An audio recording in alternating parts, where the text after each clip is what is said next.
आनन्दलीलामय विग्रहाय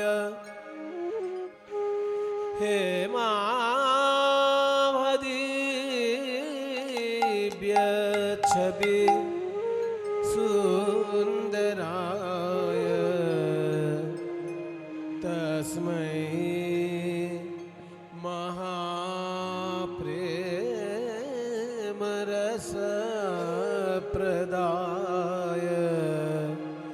चैतन्यचन्द्राय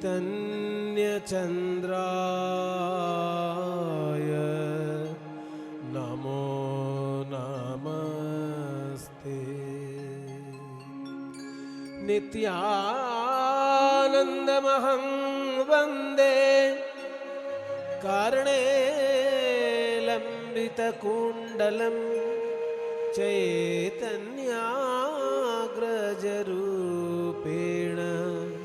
पवित्रीकृत भूतलम्।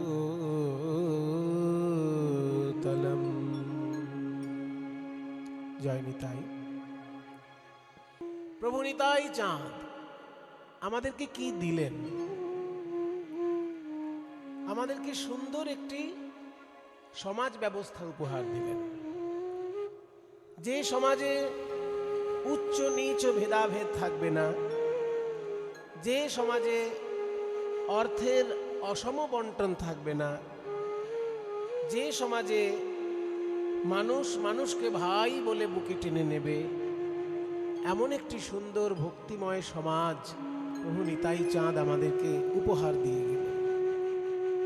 কিন্তু আমরা সেটা ধরে রাখতে পারছি কি পারছি না, সেটা পরে আলোচনার বিষয়।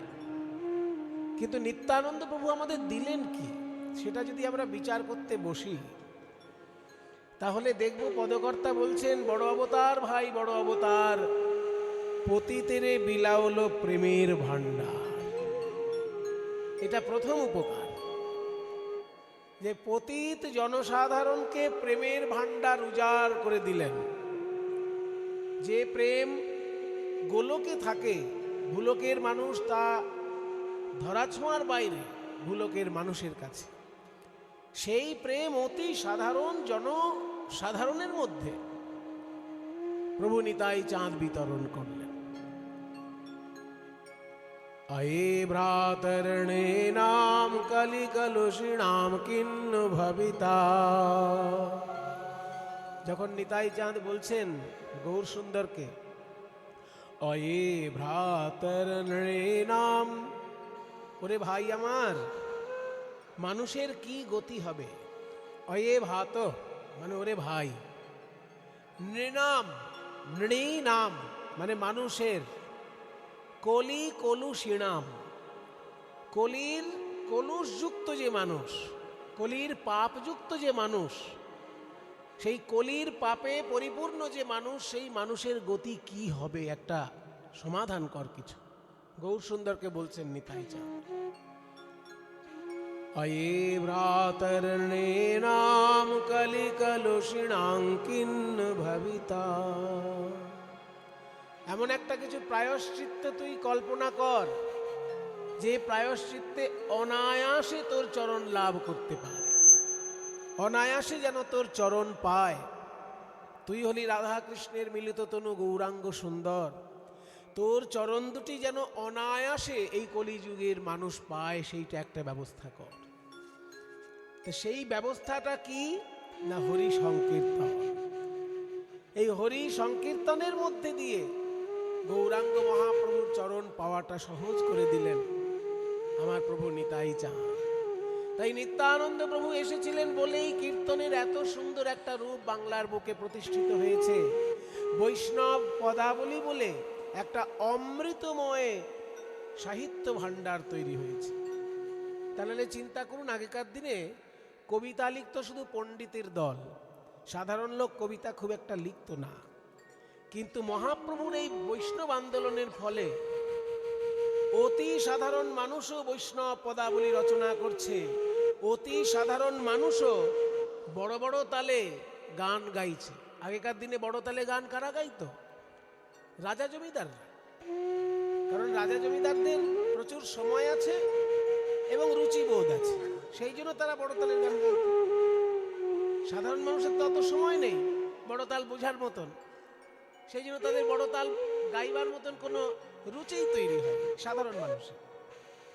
আমরা জানি যে বিলম্বিত তালে যখন রাগ রাগিনী গান গাওয়া হয় সেটা জমিদার বাবুদের। সিনেমায় দেখেন না, পুরনো পুরনো বাংলা সিনেমা, হিন্দি সিনেমা দেখবেন, জমিদার বাবু একেবারে বিরাট সুন্দর একটা বালিশে হেলান দিয়ে রূপোর গড়গড়ায় ঘড় ঘড় ঘড় ঘড় ঘড় করে তামাক খাচ্ছে, আর সামনে বাইজি নাচছে, ক্লাসিক্যাল গান বাজছে। তাহলে জমিদার বাবু ক্লাসিক্যাল গান আস্বাদন করবেন, এটাই আমাদের মানে চিরাচরিত প্রথা হয়ে আছে। চাষা ভুষো আবার ক্লাসিক্যাল কি আস্বাদন করবে?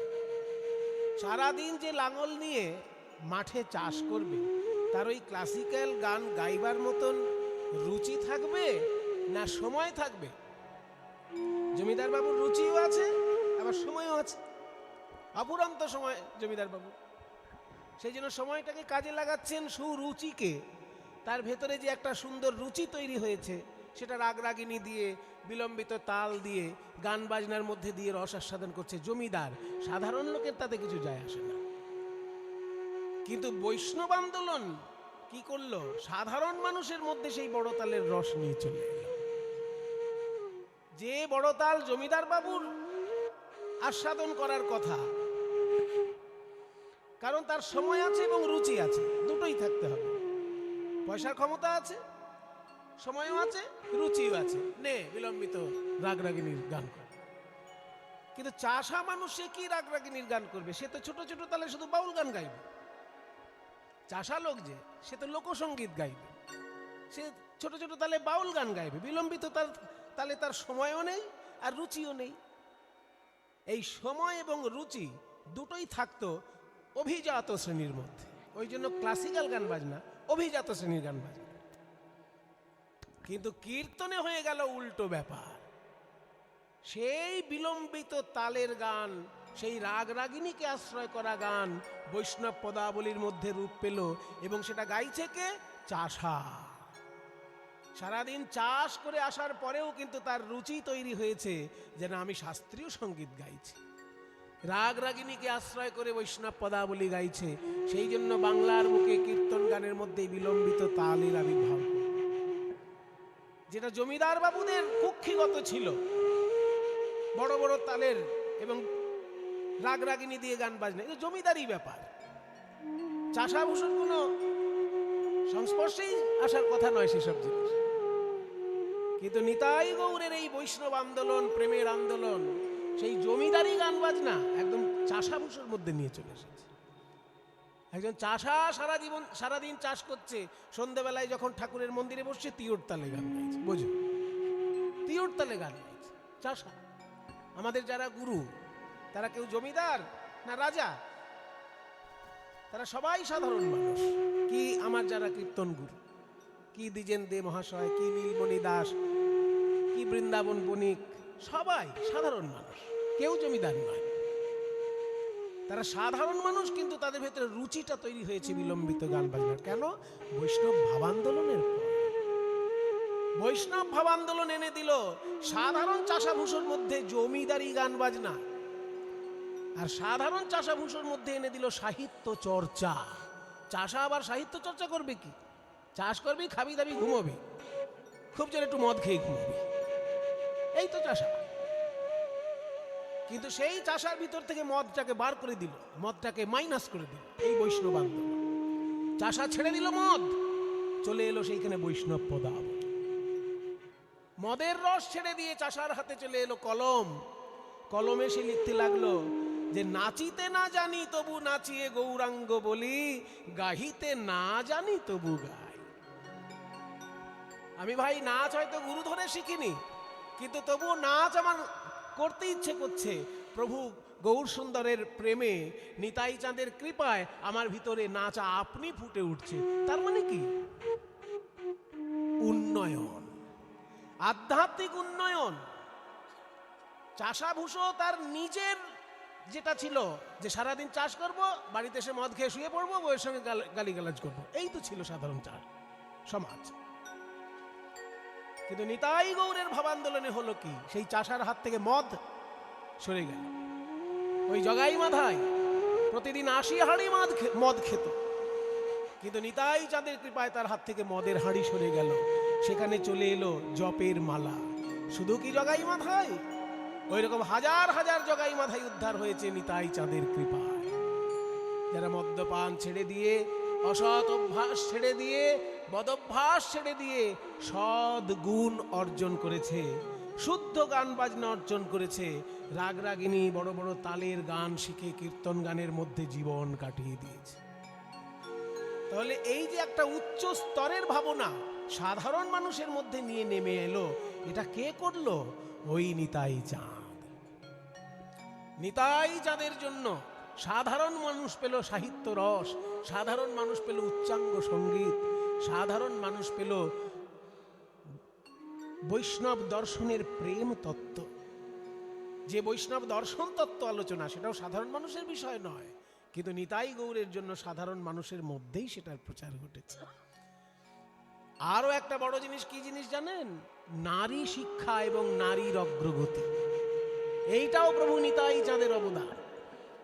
অন্যান্য সমাজে নারীদেরকে পিছিয়ে রাখা হতো, কিন্তু বৈষ্ণব সমাজে নারীকে সম্মান দিয়ে আগে এগিয়ে আনা হয়েছে। নিতাই চাঁদের অবর্তমানে নিতাই চাঁদের স্ত্রী জাহ্নবা মা ভক্তদেরকে দীক্ষা দিয়ে দিয়ে বৈষ্ণব আন্দোলনটা একভাবে উজ্জ্বল করে রেখেছিলেন, কমতে দেননি উজ্জ্বলতা।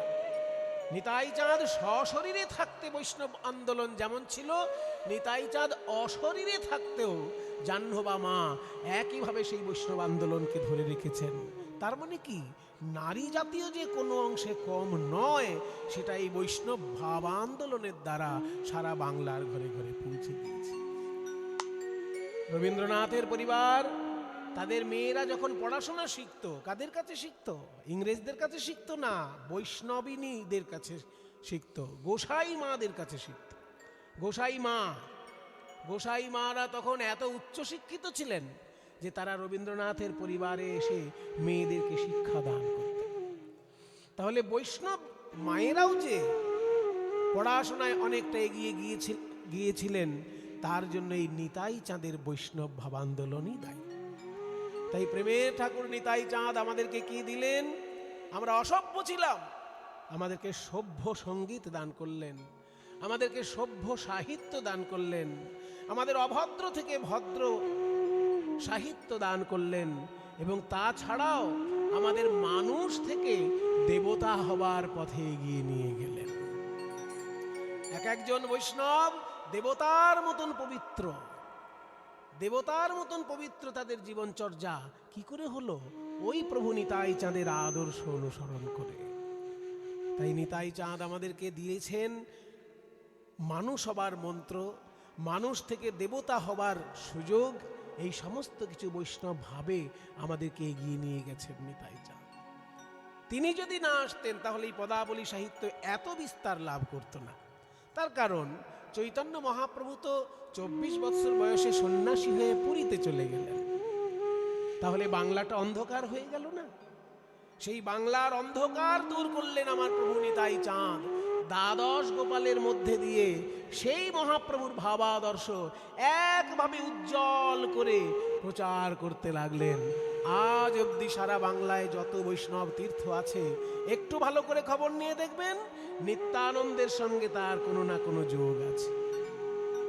সারা বাংলায় যেগুলো বড় বড় বৈষ্ণব তীর্থ আছে, কোনো না কোনো ভাবে নিত্যানন্দ প্রভুর সঙ্গে তার যোগ আছে। নিতাই চাঁদের জন্যই বিশুদ্ধ সংস্কৃতির প্রচার কেন্দ্র এক একটা বৈষ্ণব শ্রীপাঠ হয়ে রয়েছে। সেটাই আমাদের কাছে সব থেকে বড় গর্বের। আমরা বাঙালি বারবার অত্যাচারিত হয়েছি, কখনো মুঘলদের দ্বারা অত্যাচারিত হয়েছি, কখনো আরাকানের দস্যুদের দ্বারা অত্যাচারিত হয়েছি, কখনো মারাঠাদের দ্বারা অত্যাচারিত হয়েছি, শেষকালে আবার ইংরেজের দ্বারা অত্যাচারিত হল। অত্যাচারে জর্জরিত এই বাঙালি বেঁচে থাকার একমাত্র পথ ছিল এই বৈষ্ণব ভাব আন্দোলন। তাদের ভাবের দিক দিয়ে এতখানি তারা ভিতরে ভিতরে শক্তি অর্জন করেছিল যে বিধর্মী আর বিদেশিদের অত্যাচার আমাদেরকে অবদমিত করতে পারেনি। ওরা যত অত্যাচার করেছে তত এদিকে রসের প্রকাশ ঘটেছে। বিদেশিদের আর বিধর্মীদের অত্যাচারে বাঙালির হৃদয় শুকিয়ে যায়নি। নিতাই আর গৌর সুন্দরের কৃপায় বাঙালির হৃদয় ক্রমশ রসে রসায়িত হয়েছে। বাইরে থেকে বিধর্মী আর বিদেশির অত্যাচার, আর হৃদয়ের ভেতরে রয়েছে তাদের রসের লীলা। যখন পূর্বরাগ শুনছে, যখন মাথুর গান শুনছে, যখন মান ভঞ্জন শুনছে, যখন স্মরগরল খণ্ডনং মম শিরসি মণ্ডনং দেহি পদপল্লবম উদারম শুনছে, একটা বাঙালি তখন ভুলে যাচ্ছে যে বিধর্মী আমায় কিভাবে অত্যাচার করছে, বিদেশি আমায় কিভাবে অত্যাচার করছে। বিধর্মী আর বিদেশির অত্যাচার ভুলে থাকছে মানুষ এই অমৃত পদাবলী রস আস্বাদন করতে। এটাই হচ্ছে নিতাই গৌরের সব থেকে বড় অবদান বাংলার বুকে। বাইরে থেকে তারা অত্যাচার করেছে, আমাদের মন্দির ভেঙে ভেঙে মসজিদ বানিয়েছে। বাংলায় প্রচুর মন্দির ভেঙে প্রচুর মসজিদ বানানো হয়েছে। এখন ঐতিহাসিক গবেষণা সেগুলো খুঁড়ে খুঁড়ে বার করছে যে কোথায় কোথায় মসজিদ ভেঙে, মন্দির ভেঙে মসজিদ হয়েছে। কিন্তু সাধারণ মানুষ তার জন্য বিপথগামী হয়নি। সাধারণ মানুষ তার জন্য বিপথগামী হয়নি। ওই বিধর্মী আর বিদেশিরা যত অত্যাচার করেছে বাইরে করতে পেরেছে, তারা মন্দির ভাঙতে পেরেছে, কিন্তু বাঙালির হৃদয় ভাঙতে পারেনি। কারণ বাঙালির হৃদয়ে নিতাই গৌরের প্রেম আন্দোলন বিরাজ করেছে। তাই বাইরের অত্যাচার তারা মুখ বুজে সহ্য করেছে, ভিতরের রসে রসায়িত হয়ে। পূর্বরাগের পদ, মাথুরের পদ, অভিসারের পদ, এই পদাবলী সাহিত্য তাদেরকে বাঁচিয়ে রেখেছে। সংস্কৃতি জগতে আমরা ধন্য হয়ে আছি নিতাই গৌরের কৃপায়। আজকে আমি একটা পদ যে শুরু করেছি, এই পদটি হচ্ছে অতি অপূর্ব একটি বৈষ্ণব পদ। বলছে, দামিনী দাম ও দমন রুচি দর্শনে দূরে গিয়ে দরপকি দাপ। বিষ্ণুপ্রিয়া দেবীর সঙ্গে এক নদিয়ার নাগরীর ঝগড়া বেঁধে গেছে। কাঞ্চনা আর বিষ্ণুপ্রিয়ার মধ্যে ঝগড়া বেঁধে গেছে। বিষ্ণুপ্রিয়া বলছে, আমার গৌরাঙ্গের রূপের কোনো তুলনা হয় না। আর কাঞ্চনা বলছে, রাখ রাখ, কত রূপ এলো আর গেল, আর ওনার গৌরাঙ্গের নাকি রূপের তুলনা হয় না। আমরা নবদ্বীপে বাস করি। এই নবদ্বীপটা কিসের জন্য বিখ্যাত? সাধারণ লোক মনে করে নবদ্বীপ দইয়ের জন্য বিখ্যাত, নবদ্বীপে ভালো দই পাওয়া যায়। আরে বাবা, তা নয়। চৈতন্যদেবের যুগে নবদ্বীপটা বিখ্যাত ছিল পড়াশোনার জন্য। এখন যেমন পশ্চিমবঙ্গের লোক পড়াশোনা করার জন্য কলকাতায় ছুটে আসে, পূর্ববঙ্গের লোক পড়াশোনা করার জন্য ঢাকায় ছুটে আসে, তখনকার দিনে গোটা বাংলার লোক পড়াশোনা করার জন্য নবদ্বীপে ছুটে আসতো। তাই নবদ্বীপে যেহেতু সকলে পড়াশোনা করার জন্য ছুটে আসতো, কত জমিদারের পুত্র আসতো, কত রাজপুত্র আসতো। তাই কাঞ্চনা বলছে, তোর গৌরাঙ্গ তো ওই জগন্নাথ মিশ্রের পুত্র, আর আমরা কত রাজপুত্র দেখেছি, কত জমিদার পুত্র দেখেছি, বলে গৌরাঙ্গের রূপের সঙ্গে নাকি তুলনা হয় না। বলে, শোন, আমার গৌরাঙ্গের সঙ্গে কারোর তুলনা হয় না। কেন জানিস? তুই একটা তুলনা বল, আমি সঙ্গে সঙ্গে উত্তর দেব কেন হয় না। দেখুন মায়েরা, ঝগড়া কিন্তু কখনো কখনো খুব বড় শিক্ষাদায়ক হয়। আপনি যদি পাড়ার ওই মানে শাশুড়ি আর বৌমার ঝগড়া শোনেন, সে ঝগড়ায় আপনার কোনো উপকার হবে না। মনে করুন শাশুড়ি আর বৌমার মধ্যে ঝগড়া বেঁধে গেছে, কিংবা ননদ আর বৌদির মধ্যে ঝগড়া বেঁধে গেছে, ওই ঝগড়ায় কোনো কল্যাণ নেই। কিন্তু মনে করুন হাইকোর্টে দুটো উকিলের মধ্যে ঝগড়া হচ্ছে, একজন উকিল আর একজন উকিলকে পরাস্ত করার জন্য কত আইন খুঁড়ে খুঁড়ে বার করছে, সেইগুলো শুনতে ভালো লাগে কি না? মনে করুন দুটো কবি গায়কের মধ্যে যদি ঝগড়া হয়, একজন কালীর পক্ষে বলছে আর একজন কৃষ্ণের পক্ষে বলছে। যে কৃষ্ণ ভক্ত সে কালী সম্পর্কে খুব একটা খোঁজখবর রাখতে চায় না, আবার যে কালী ভক্ত সে কৃষ্ণ সম্পর্কে খুব একটা উৎসাহিত নয়। কিন্তু কবি গানে যখন একজন কবিয়াল কালীর পক্ষে দাঁড়িয়েছে আর একজন কবিয়াল কৃষ্ণের পক্ষে দাঁড়িয়েছে, যে কৃষ্ণ ভক্ত সে কালী সম্পর্কে অনেক কিছু জেনে ফেলবে, আর যে কালী ভক্ত সে কৃষ্ণ সম্পর্কে অনেক কিছু জেনে ফেলবে। এখানে হচ্ছে ঝগড়ার লাভ। তাই ঝগড়া জায়গা মতো হলে তাতে অনেক উপকার আছে। যেমন কবিয়ালদের ঝগড়ায় আমাদের মতন সাধারণ মানুষ অনেক কিছু জানতে পারে, দুটো কবিয়ালে যদি ঝগড়া বাঁধে। ঠিক তেমনি কোর্টে যদি দুটো উকিলের মধ্যে ঝগড়া বাঁধে, অনেক আইন জানতে পারা যায়। ঠিক তেমনি আজকে বিষ্ণুপ্রিয়া আর কাঞ্চনার মধ্যে ঝগড়া বেঁধেছে গৌরাঙ্গের রূপ নিয়ে। এখানে অনেক রসতত্ত্ব জানা যাবে। বিষ্ণুপ্রিয়া বলছে কাঞ্চনার সঙ্গে, কাঞ্চনা রে, গৌরাঙ্গের সঙ্গে কারোর তুলনা হয় না, তুই একটা বল। বলছে আমি আগে বলি একটা, 5খানা বলার ইচ্ছা আছে, আগে একটা শুরু করি। আকাশের বিদ্যুৎ, বিদ্যুৎ কোথাও চমক দিলেই চোখে একটা চমক লেগে যায়, তেমনি গৌরাঙ্গ মহাপ্রভু কোথাও দাঁড়ালেই চোখে যেন চমক লেগে যায়, হা করে তাকিয়ে থাকে সবাই রূপের দিকে। তাহলে ওই গৌরাঙ্গের সঙ্গে বিদ্যুতের তুলনা করা যায়? যেই না বলেছে বিদ্যুতের তুলনা করব, অমনি বিষ্ণুপ্রিয়া দেবী বলছেন দামিনী দাম দমন রুচি দর্শনে। দামিনী মানে বিদ্যুৎ, আর দামও মানে মালা। দামিনী দাম দমন মানে বিদ্যুতের মালার শোভাকে যেন দমন করে দিয়েছে। কে না রুচি। এখানে আবার রুচি মানে খাবারের রুচি নয়, এখানে রুচি মানে রূপ। আমার গৌরাঙ্গের রূপ আকাশের বিদ্যুতের শোভাকে যেন দমন করে দিয়েছে। দামিনী দাম ও দমন রুচি দর্শনে, সেই রূপ দেখে দূরে গেও দরপকি দাপ, কামদেবের অহংকার যেন দূর হয়ে গেল।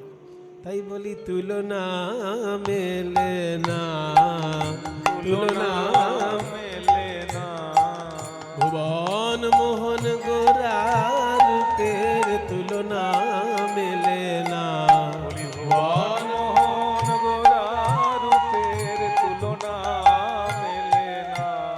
ওই ভুবন মোহন গোরার রূপের তুলনা মেলে না। ভুবন মোহন গোরার রূপের তুলনা মেলে না। ভুবন মোহন গোরা রূপের তুলনা মেলে না। বিদ্যুতের সঙ্গে কেন তুলনা করবি? ওরে যেখানেই বিদ্যুৎ চমকায় সেখানেই বজ্রাঘাত।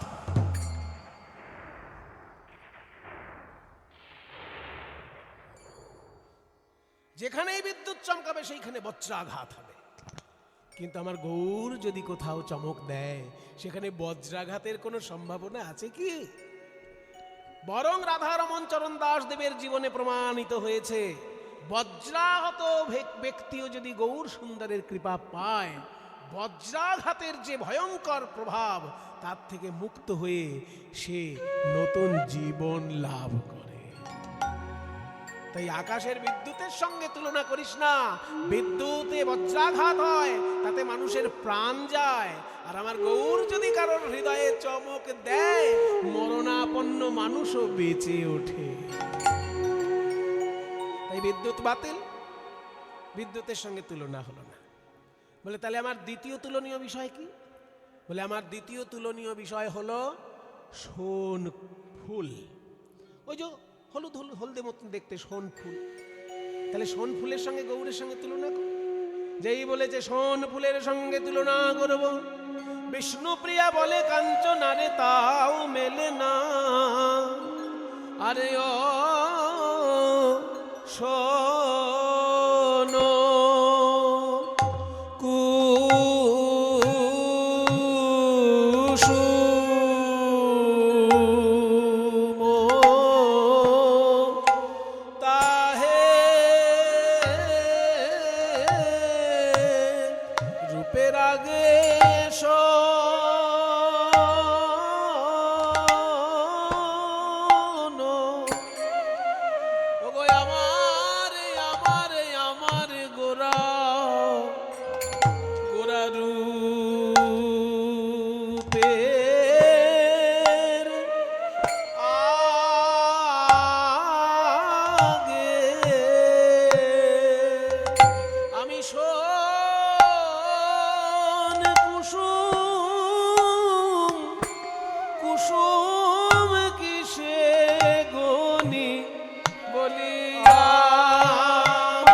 রূপ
কুসুম তাহে কোন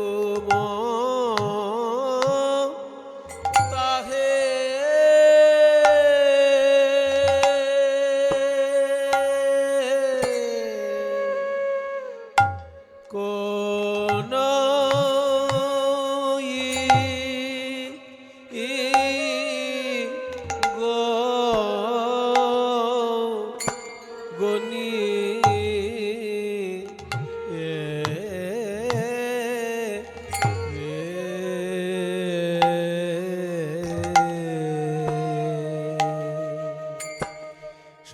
কুসুম তাহে কোনই গনিয়ে রে, মানে সোন ফুল কে আর তুলনা করতে যাবে? মানে এমন বোকা কে আছে যে গৌরাঙ্গের সঙ্গে সোন ফুলের তুলনা করবে? কোন বোকা লোক যদি থাকে সে করবে, বুদ্ধিমান লোক করবে না। কেন না? সোন ফুল দেখতে সুন্দর, কিন্তু গৌরাঙ্গের সঙ্গে কি তুলনা হয়? ওরে শোন, ভালো ভালো ফুলের আবার ভালো ভালো দোষও থাকে। যেমন ধরো আমাদের ভারতবর্ষের জাতীয় ফুল কি? ভারতের জাতীয় ফুল কি গো? ছোটবেলায় পড়েছেন তো, পদ্ম ফুল। কিন্তু পদ্ম ফুল তুলতে গেলে কি হবে? হাতে কাঁটা ফুটবে। ওই জন্য কবিতায় বলে না, কাঁটা হেরি ক্ষান্ত কেন কমল তুলিতে, দুঃখ বিনা সুখ লাভ হয় কি মহিতে। তাহলে পদ্ম ফুল এত সুন্দর ফুল, আমাদের ভারতের জাতীয় ফুল, অথচ তুলতে গেলে হাতে কাঁটা ফুটবে। গোলাপ ফুল কত সুন্দর ফুল, গোলাপ ফুল, কিন্তু তুলতে গেলে হাতে কাঁটা ফুটবে। অনেকে বলতে পারেন, মশাই আপনি এমন ফুলগুলো বেছে বেছে বার করছেন যাদের কাঁটা আছে। এমন তো অনেক ফুল আছে যেগুলো কাঁটা নেই, সেটা তো বলুন। হ্যাঁ ভাই, সেটাও বলছি। কাঁটা নেই এমন ফুলও আছে, শুকতে গিয়ে দেখবে কি হয়। শুকতে যাবে, দেখবে ফুলের ভেতর থেকে পোকা বেরিয়ে এসে নাকে কামড়াচ্ছে। তাহলে ফুলে কাঁটা থাকতে পারে বা পোকা থাকতে পারে, কিন্তু আমার গৌরাঙ্গের মধ্যে কোনো কাঁটা বা কোনো পোকা আছে কি? কি করে তুলনা করবি? বরং আমি বলতে পারি, কারণ মন ফুলের মধ্যে যদি কাঁটা বা পোকা থাকে, গৌর চরণে শরণ নিলে মন ফুল থেকে কাঁটা পোকা দূর হয়ে যায়। এই মনটাই তো আসল ফুল। যারা ঠাকুরমশাই পুজো করেন তাদেরকে জিজ্ঞেস করবেন, ঠাকুরমশাই পুজো করতে গেলে কমসে কম কয়টি জিনিস লাগে? ঠাকুরমশাই আপনাকে বুঝিয়ে বলবে যে শোনো, পুজো করতে গেলে কমসে কম মিনিমাম 5টা জিনিস লাগবে। গন্ধ, পুষ্প, ধূপ, দীপ, নৈবেদ্য। গন্ধ মানে চন্দন, পুষ্প মানে ফুল, ধূপ মানে ধূপকাঠি, দীপ মানে প্রদীপ, আর নৈবেদ্য মানে প্রসাদ। এই 5টা জিনিস মিনিমাম লাগে পুজোতে। কিন্তু মনে করুন আপনার বাড়িতে কিছুই জোগাড় নেই, শুধু একটা ফুল থাকলেও পুজো হয়ে যেতে পারে। কেন? না ফুলের মধ্যে মধু আছে, ওটাই প্রসাদ। আর ফুল নিজেই পুষ্প, আর ফুলে যেহেতু গন্ধ আছে তাহলে একটু গন্ধের কাজও হয়ে গেল। তাহলে গন্ধ, পুষ্প আর নৈবেদ্য তিনটে ফুলের মধ্যেই পাওয়া যাচ্ছে। কিন্তু মনে করুন 3 দিন ধরে ট্রেনে যাচ্ছেন, কোথাও হাতে ফুল নেই, হঠাৎ পুজো করার ইচ্ছা হলো ঠাকুরকে, তখন কি করবেন? তখন শাস্ত্র বলছে হাতের কাছে যদি ফুল না থাকে তাহলে চিত্তং প্রকল্পয়েত পুষ্পম প্রাণাহা ধূপং প্রকল্পয়েত। তোমার চিত্তটাকে ফুল মনে করবে, প্রাণটাকে ধূপকাঠি মনে করবে। চিত্তটাই তখন ফুল। যদি ফুল না থাকে হাতের কাছে, নিজের চিত্তটাকে ফুল মনে করে তোমার আরাধ্য দেবতার চরণ চিন্তা করবে, তাহলেই পুজো হয়ে যাবে। তাহলে চিত্তটা যদি ফুল হয়, এই চিত্ত ফুলের মধ্যে কাঁটা পোকা আছে কি? আছে ভাই, একদম কিলবিল করছে। এই মন রূপী ফুলের মধ্যে 5খানা কাঁটা আছে আর 6টি পোকা আছে। 5টি কাঁটা কি কি?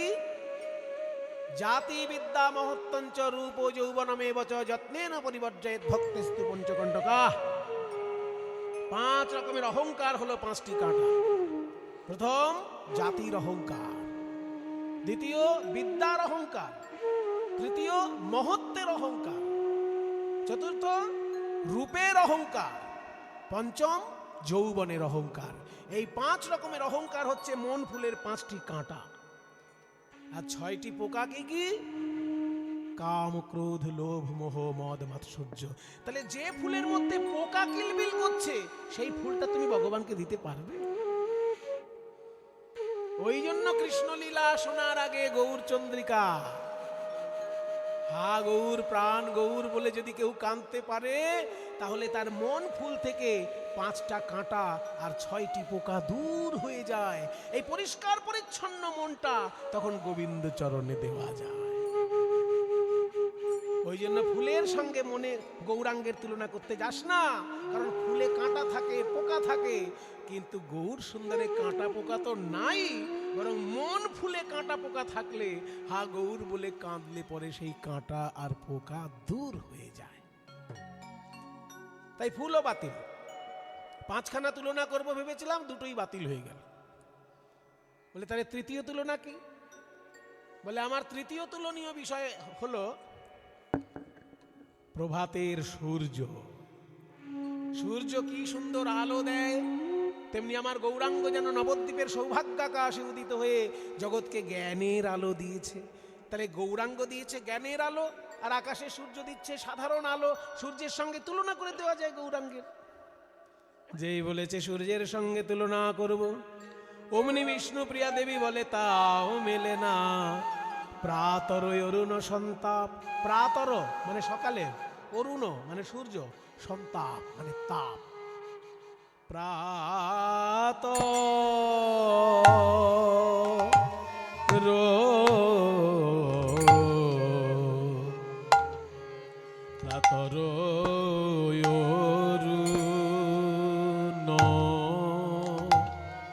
অরুণ সন্তাপ,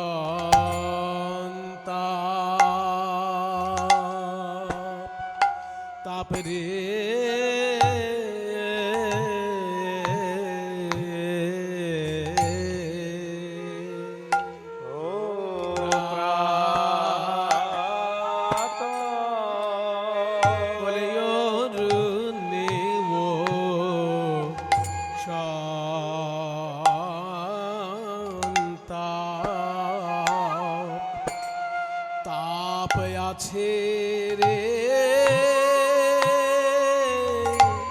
হরি বল। এই যে কোটি চন্দ্র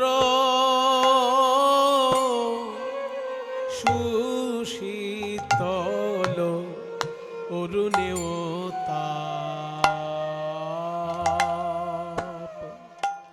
তাপ আছে রে। এ যে কোটি চন্দ্র সুশীতল বলিয়া আমার গোরার চরণ কমল কোটি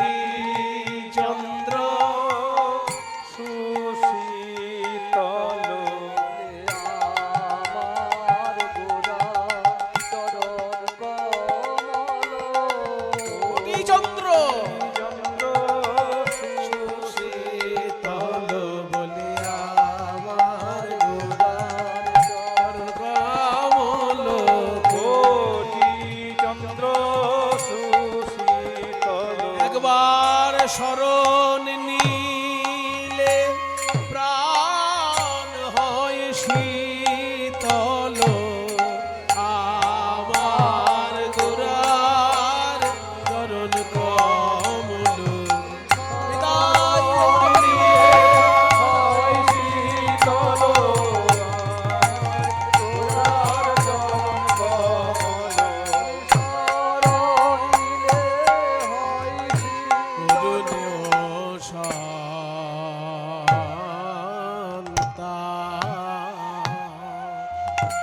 তাপ আছে রে আকাশে সূর্যের সঙ্গে তা তুলনা করে ফেললি। সূর্য আলো দেয় আর আমার গৌরাঙ্গ মহাপ্রভু জ্ঞানের আলো দেয়, বাহ। কিন্তু সঙ্গে সঙ্গে এটা তোর মনে পড়লো না যে সূর্য ভয়ঙ্কর তাপ দেয়। আলো যেমন দেয় তার সঙ্গে তাপও তো দেয়। এখন হালকা হালকা ঠান্ডা আছে তাই বুঝতে পারছেন না সূর্যি মামার অবস্থা। জ্যৈষ্ঠী মাসে দেখবেন সূর্যি মামার রূপ কি, ব্রেন স্ট্রোক হয়ে যায়, সানস্ট্রোক হয়ে যায়। সূর্যের আলোতে স্ট্রোক হয়ে যাচ্ছে, তাকে বলছে সানস্ট্রোক। তাহলে সূর্যের সঙ্গে তুলনা। সূর্যের আলোতে যেমন মানুষ অন্ধকার থেকে মুক্ত হয় ঠিকই, কিন্তু সূর্যের ভয়ঙ্কর তাপে মানুষের মৃত্যুও হয়ে যায়। আর তার সঙ্গে গৌরাঙ্গের তুলনা করে দিন।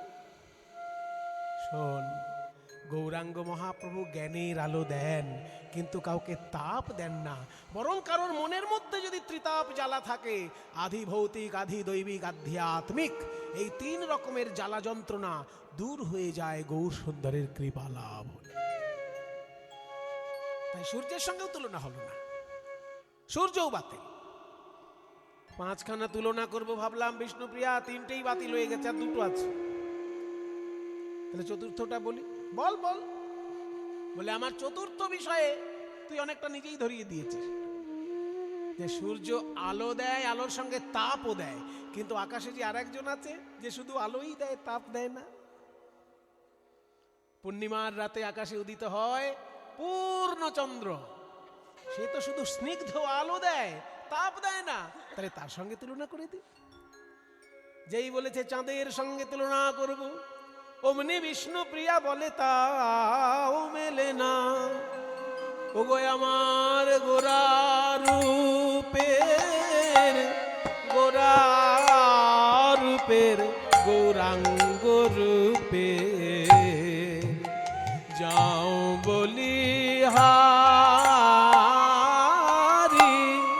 সজনী রে, গোরা রূপের, গোরা রূপের, গৌরাঙ্গ রূপের যাই বলি হারি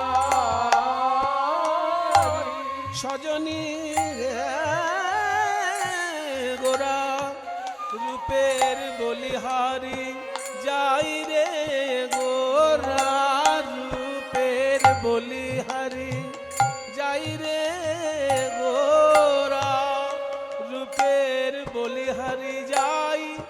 বর্ণনা হয় না বলিহারি যাই রে, বর্ণনা হয় না বলিহারি যাই রে, বর্ণনা হয় না বলিহারি যাই রে, বর্ণনা হয় না আমার গোরা রূপের, বর্ণনা হয় না গোরা রূপের, বর্ণনা হয় না। তেরে ঘেরে লাগ, তেরে ঘেরে লাগ, তেরে ঘেরে লাগ হয় না গোরা রূপের, বর্ণনা হয় না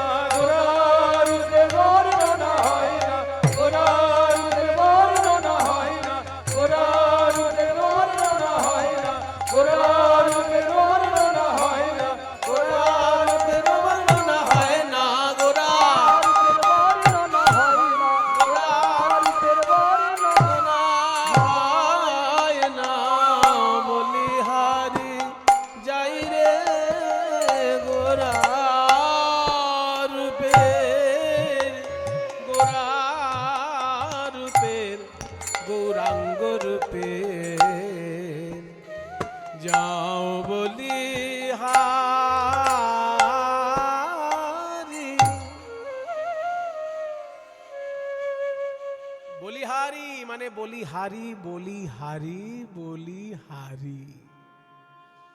ওই রূপের কথা যত বলি তত হারি, বারে বারে বলি আর বারে বারে হারি। বারে বারে হারি তবু লজ্জা নেই, কারণ বলতে এত ভালো লাগে যে হারলেও মজা। ওই যে ক্রিকেট খেলতে যারা যায় না, যারা জেতে তারা টাকা পায়, আবার যারা হারে তারাও টাকা পায়। তাহলে হারলেও টাকা পাওয়া যাচ্ছে, কি মজার খেলা চিন্তা করুন। ক্রিকেট খেলা আছে না, যারা জেতে একটু বেশি পায় আর যারা হারে একটু কম পায়, কিন্তু পায় তো। ঠিক তেমনি গৌরাঙ্গ রূপের কথা বলতে গিয়ে যদি হেরেও যাই আমার কোনো লজ্জা নেই, কেন আনন্দ পেলাম যে। ওই জন্য বলছি বারে বারে বলি আর বারে বারে হারি, তবু বলতে ছাড়ি না, এত আনন্দ। গোরা রূপের যাও বলি হারি। কেন চাঁদের সঙ্গে তুলনা হলো না কেন সেটা বল। বলছি তো, হেরি সুধা করো মুরছি চরণ তলে পড়ু। ওই গৌরাঙ্গের দিকে তাকিয়ে আকাশের চাঁদ অজ্ঞান হয়ে পড়ল। আকাশের চাঁদ মনে মনে ভাবছে যে সবাই বলে গৌর চাঁদ, গৌর চাঁদ, গৌর কি এমন চাঁদ রে বাবা, আমার থেকেও সুন্দর, এবার গিয়ে দেখে আসি। এই ভেবে আকাশের চাঁদ যখন গৌর চাঁদকে দেখতে এসেছে, কি দেখলো? আকাশের চাঁদ দেখছে যে আমার থেকে সুন্দর কি, আমি তো কলঙ্কিত চাঁদ, আর গৌরাঙ্গ তো নিষ্কলঙ্ক চাঁদ। নিষ্কলঙ্ক পূর্ণ চাঁদ উদয় নদিয়াপুরে, দূর করে মনেরও আধার। আমি মানুষের বাইরের অন্ধকার দূর করতে পারি, কিন্তু মানুষের মনের অন্ধকার তো দূর করতে পারি না। কিন্তু আমার গৌর চাঁদ এমন চাঁদ, মানুষের মনের অজ্ঞান অন্ধকার দূর করে দেয়। কাজেই তার সঙ্গে তো আমার তুলনা হবে না, তাই আমি আত্মহত্যা করতে চাই। এই ভেবে আকাশের চাঁদ লাফ দিয়ে পড়ল পৃথিবীতে, পড়ে 10টা টুকরো হয়ে গেল। আর 10টা টুকরো হয়ে গিয়ে গৌরাঙ্গের চরণে 10টি নখ হয়ে গেল। যদিও গোটা ব্যাপারটা কল্পনা, কিন্তু সাহিত্যে এইরকম কল্পনারও স্থান আছে। সাহিত্যের ভাষায় একে কি বলে জানেন? অনুমান অলংকার। কোন অনুমান যদি সাহিত্যটাকে অলংকৃত করে, তাহলে সেটাও একটা অলংকার হয়ে যায়, তার নাম অনুমান অলংকার। ইংরেজিতে এর নাম ইনফারেন্স। সেটাও একটা অলংকার, মানে অনুমান করাটাও অলংকার একটা। যে কবি যেন অনুমান করছেন যে আকাশের চাঁদের সঙ্গে গৌরাঙ্গের তুলনা হলো না বলে চাঁদ মনের দুঃখে পৃথিবীতে পড়ল, আর 10টা টুকরো হয়ে গিয়ে গৌরাঙ্গের চরণের যেন 10টি নখ হয়ে গেল। হেরি সুধা করো, হেরি সুধা করো মুরছি চরণ তলে, হেরি সুধা করো মুরছি চরণ তলে পড়ু। চরণ তলে পড়ু 10 নখ রূপ ধরি, আমরি রে পড়ু 10 নখ রূপ ধরি, আমরি রে পড়ু 10। আকাশের চাঁদ আছাড় খেয়ে ভূমিতে পড়ে 10 নখ রূপে গৌরাঙ্গের চরণে বিরাজ করে, আর কেঁদে কেঁদে বলে, হে গৌর হরি, যেন চরণ ছাড়া করোনা, করোনা হে পড়ু 10 চরণ ছাড়া করো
চরণ ছাড়া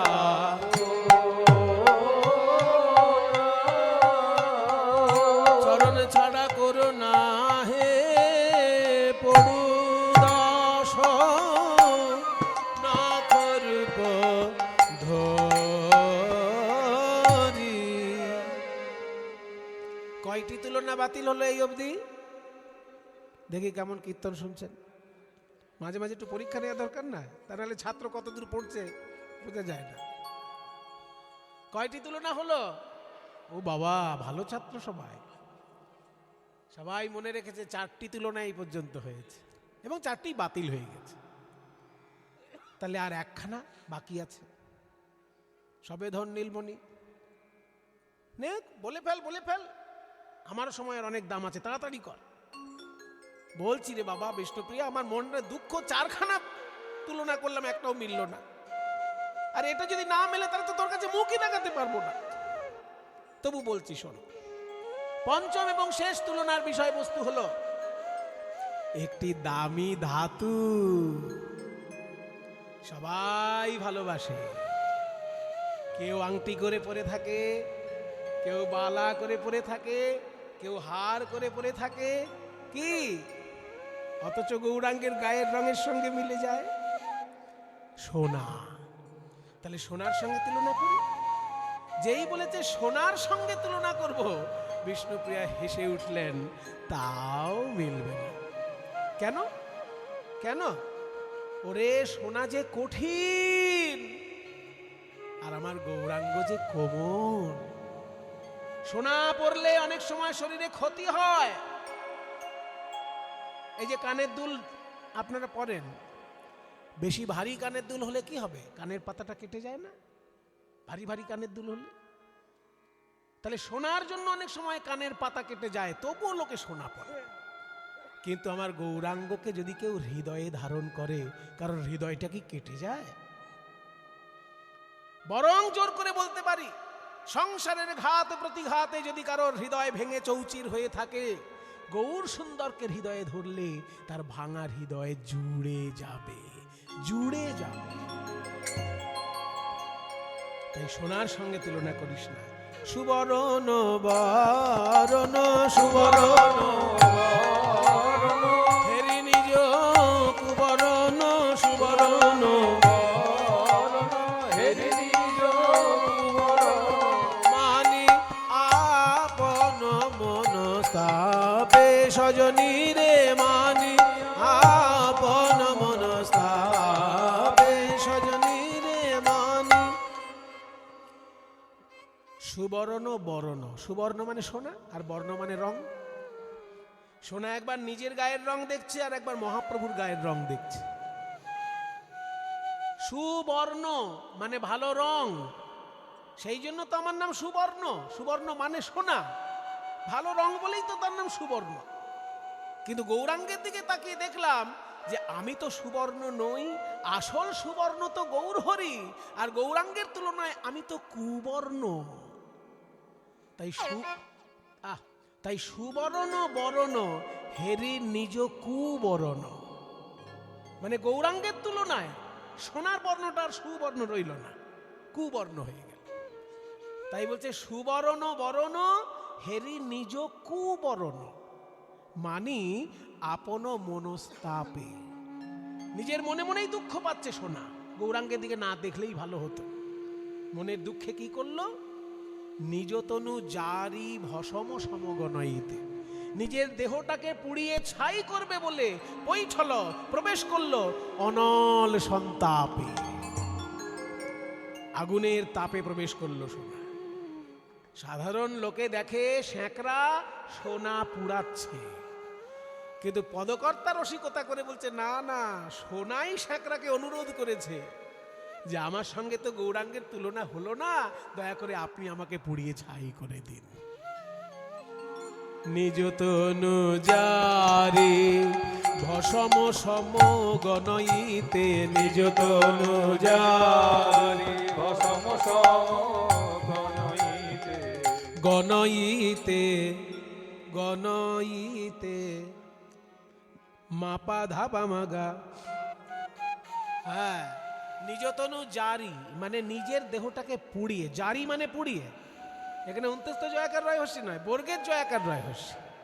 জারি মানে জারণ ঘটিয়ে, নিজতনু জারি ভসম সম গণইতে, নিজতনু জারি ভসম গণইতে, কৈঠল অনল সন্তাপে, আহামরি রে কৈঠল অনল সন্তাপ।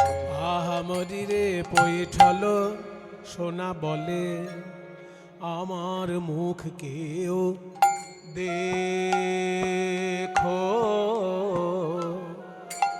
আমার মুখ কেউ দেখো না গো, পৈঠল আমার মুখ কেউ দেখো, ও গো আমার মুখ কেউ দেখো না কেন জানো, গোরা রূপের সনে আমার তুলনা হয় না, আমার মুখ কেউ দেখো না। রূপের সনে আমার তুলনা হয় না, তাই আমি আগুনেতে ঝাঁপ দিলাম, রূপের সনে আমার তুলনা হয় না, আগুনেতে ঝাঁপ দিলাম, গোরা রূপের সনে তুলনা হয় না, আমি আগুনেতে ঝাঁপ দিলাম, রূপের সনে তুলনা হয় না, আগুনেতে ঝাঁপ দিলাম, রূপের সনে তুলনা হয় না, আমার মুখ কেউ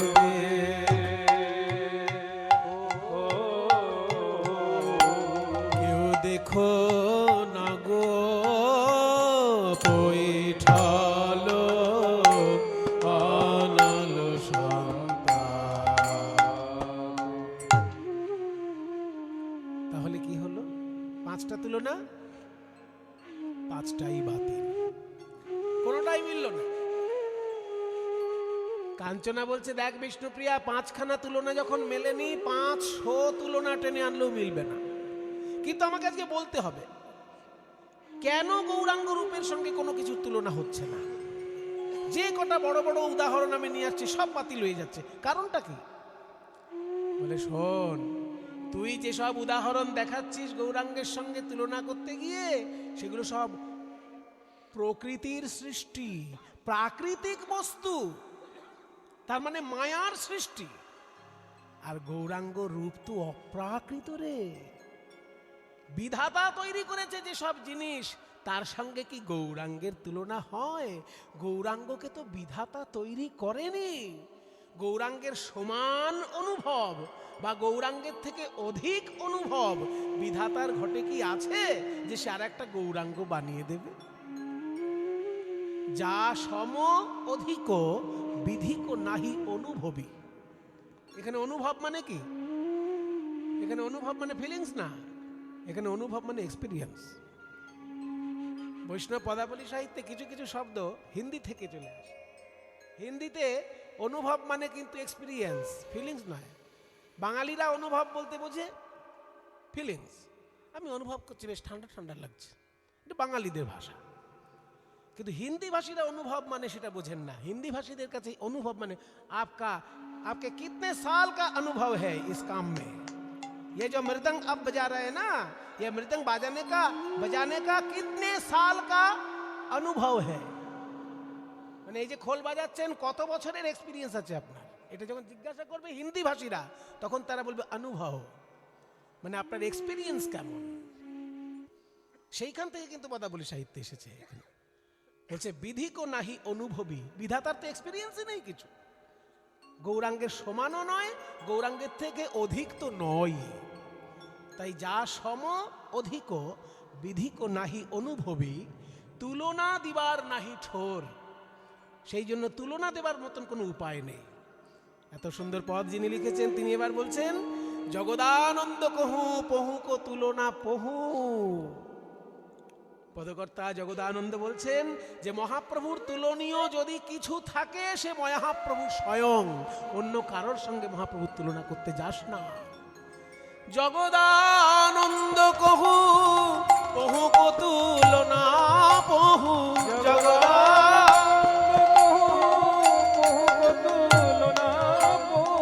নিরুপম গৌর কিশোর, নিরুপম নিরুপম নিরুপম নিরুপম নিরুপম নিরুপম গৌর কিশোর আহামরি রে নিরুপম, নানা ভুবনে তুলনা,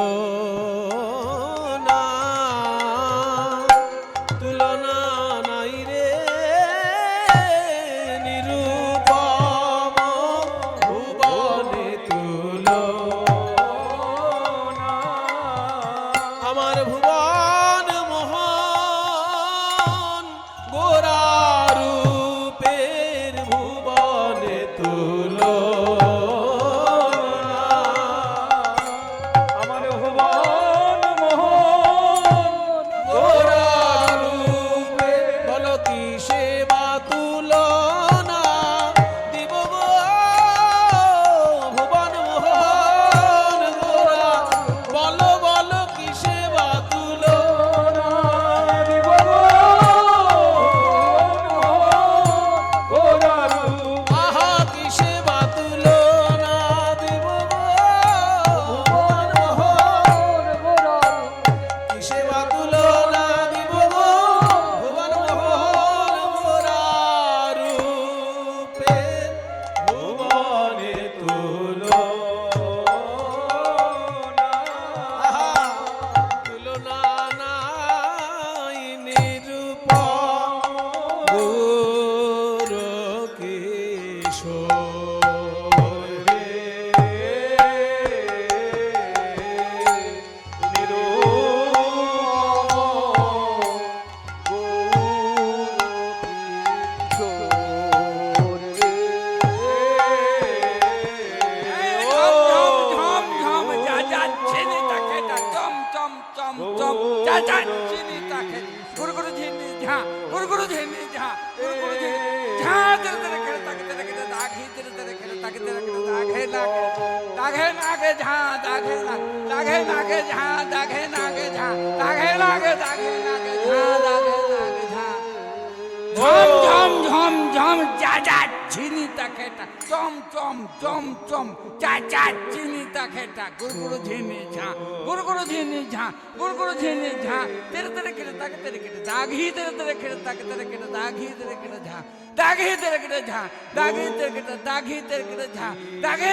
নিরু